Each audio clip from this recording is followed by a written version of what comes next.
Selamat pagi anak-anak kelas 3, anak-anak hebat Indonesia. Kita bertemu lagi untuk belajar tema 5 subtema 3 pembelajaran kedua. Ayo kita baca terlebih dahulu cerita berikut ini. Dayu menceritakan banyak hal, tak hanya bercerita tentang kondisi pengungsi, Komang juga bercerita keadaan kebun dan ladang petani. Kebun dan ladang mulai rusak, terkena cuaca panas akibat abu vulkanik.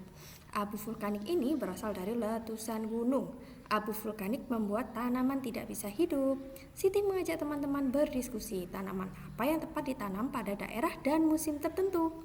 Diskusi dimulai dengan mendata asal daerah dengan tanaman khasnya. Nah, di sini terlihat ya bahwa tanaman di Indonesia itu beragam karena Indonesia itu memiliki dua musim ya, musim penghujan dan juga musim panas. Kemudian daerahnya juga beragam, ada yang daerah pegunungan, ada yang daerah dataran rendah. Tentu saja tanaman yang dapat ditanam itu berbeda. Nah, perhatikan percakapan berikut ini ya. Siti berkata, "Tanaman apa yang banyak tumbuh di daerahmu, Edo?" "Di Papua banyak pohon sagu. Kalau di daerahmu, tanaman apa yang tumbuh subur, Siti?" "Di Sumatera Barat, daerah asalku, padi tumbuh dengan subur." "Aku akan bawakan papeda untuk kalian. Papeda makanan khas Papua yang terbuat dari sagu." Nah anak-anak, dari percakapan Siti dan Edo ini terlihat bahwa tanaman khas di daerah Sumatera Barat adalah padi. Bagaimana dengan di daerah Edo? Di daerah Edo yang banyak tumbuh subur adalah tanaman sagu. Kemudian tanaman itu bisa dimanfaatkan untuk membuat papeda, makanan khas dari daerah Papua. Nah, pada halaman 132 kalian bisa membuka buku paketnya. Kita data tabel tanaman yang tumbuh subur di daerah asal. Ayo. Seperti yang Ibu jelaskan tadi ya, karena Indonesia itu daerahnya beragam ya, ada yang pegunungan, dataran tinggi, dataran rendah, itu tanamannya jelas berbeda. Yang pertama Jambi, tanaman apa sih yang tumbuh subur di daerah Jambi? Pinang merah. Kemudian yang kedua, Sumatera Barat. Tanaman apa yang tumbuh subur di daerah Sumatera Barat? Kayu manis. Kemudian yang ketiga, Sumatera Selatan. Apa sih yang tumbuh subur? Betul, duku. Kemudian Kalimantan Timur. Apa yang biasa tumbuh di Kalimantan Timur? Iya, meranti.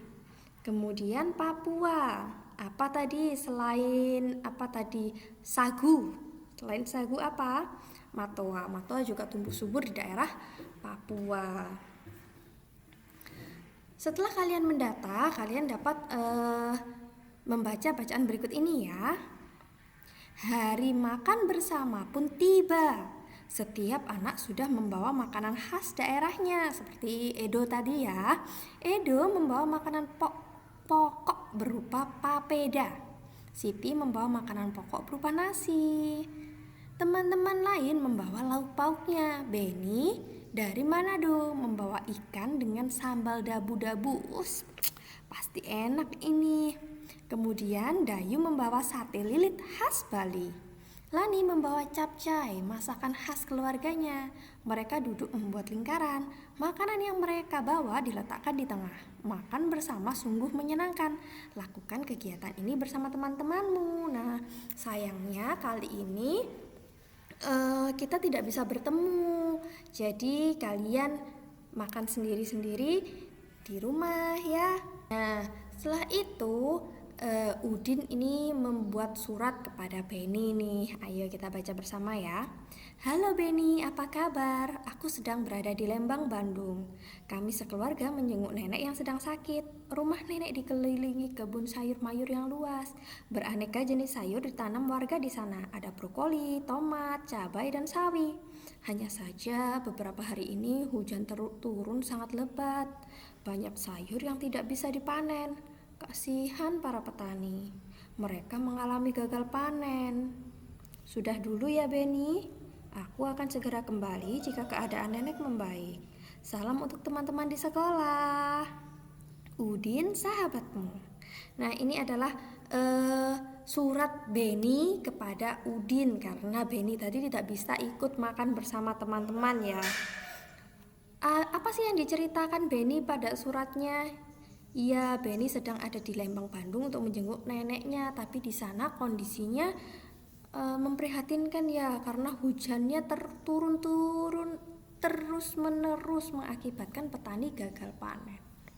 Anak-anak tahu tidak bagaimana sih asal muasal dari hujan itu? Coba perhatikan gambar ya. Susun gambar sehingga menjadi urutan yang tepat. Di sini ada gambar yang pertama. Ini ada hujan, kemudian gambar yang kedua ini ada air laut yang naik ke atas, kemudian yang ketiga ada awan yang gelap. Nah, isi kotak dengan nomor urut gambar yang tepat. Nah, hasilnya menunjukkan bagaimana hujan terjadi. Nah, bagaimana sih urutan hujan terjadi? Yang pertama itu gambar yang mana dulu ya anak-anak? Iya, gambar yang kedua dulu. Jadi yang pertama adalah air di seluruh permukaan bumi, baik dari sungai kecil, sungai besar, semuanya menuju ke laut. Karena panas matahari, air-air di permukaan bumi ini menguap, naik ke atas, berkumpul, mereka menjadi sebuah awan. Kemudian yang kedua yang mana urutannya? Setelah membentuk awan, semakin lama semakin banyak air yang terkumpul sehingga menjadi awan mendung. Awan mendung ini semakin banyak akan menyebabkan terjadinya turun hujan. Begitu seterusnya ya.